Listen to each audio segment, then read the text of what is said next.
بسم اللہ الرحمن الرحیم سبحان اللہ و بحمدہ سبحان اللہ العظیم صلی اللہ علیہ وآلہ وسلم۔ ناظرین کرام، یہ اس دور کی بات ہے جب شام کے علاقے دمشق اور زبدانی کے درمیان خچر پر سفر کیا جاتا تھا۔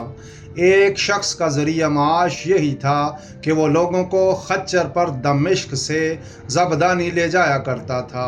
وہ اپنی حلال کمائی سے زندگی گزار رہا تھا، دل میں اللہ کا خوف، زبان پر ذکر اور نیت صاف تھی۔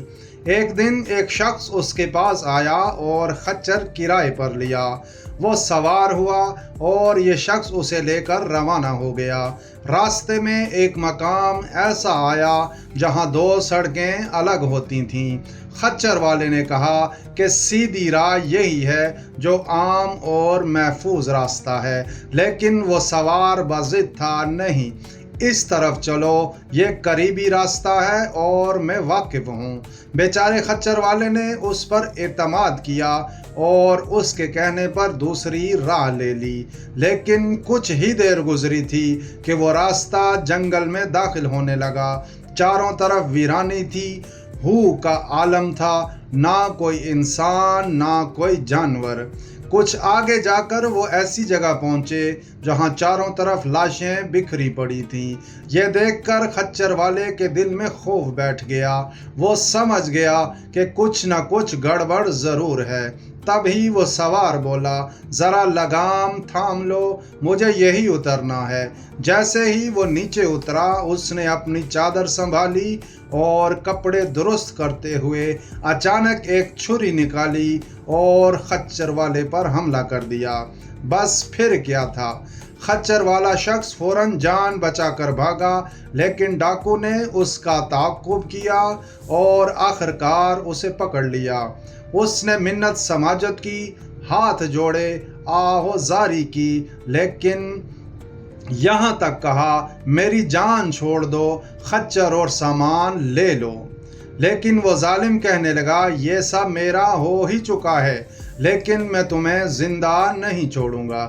تب اس بے بس، کمزور اور مظلوم بندے نے اس کے دل میں اللہ کا خوف بٹھانے کی کوشش کی، آخرت کا، جہنم کا، حساب کتاب کا ذکر کیا، لیکن وہ شخص جیسے شیطان بن چکا تھا، ٹس سے مس نہ ہوا۔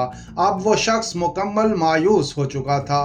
اس نے کہا، بس مجھے اتنی مہلت دے دو کہ 2 رکعت نماز پڑھ لوں۔ ڈاکو نے اجازت دے دی اور کہا، جلدی پڑھ لو۔ وہ کھڑا ہو گیا۔ لیکن ناظرین کرام، ایسے عالم میں جہاں زندگی اور موت کا فیصلہ صرف ایک لمحے کا ہو، انسان کی زبان بند ہو جاتی ہے، ذہن مفلوج ہو جاتا ہے، جسم کانپنے لگتا ہے۔ ایسا ہی اسی کے ساتھ ہوا۔ زبان سے قرآن کا ایک حرف نہ نکل سکا۔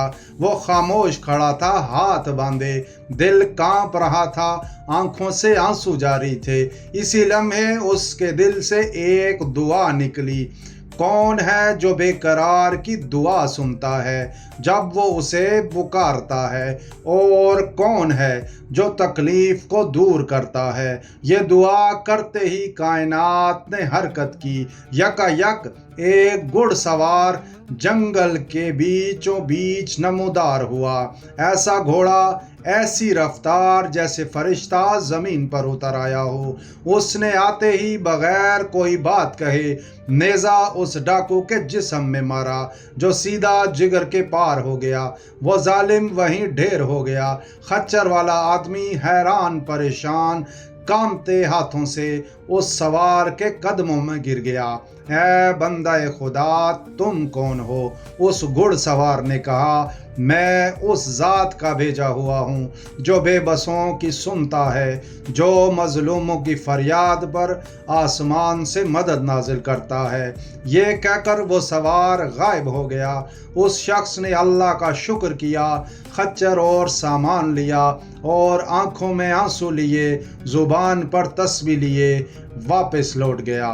ناظرین کرام، دعا اور نماز بندے کا سب سے مضبوط ہتھیار ہے۔ اللہ کریم آپ سب کو برکت اور عافیت عطا فرمائے، آمین یا رب العالمین۔ جزاک اللہ خیر۔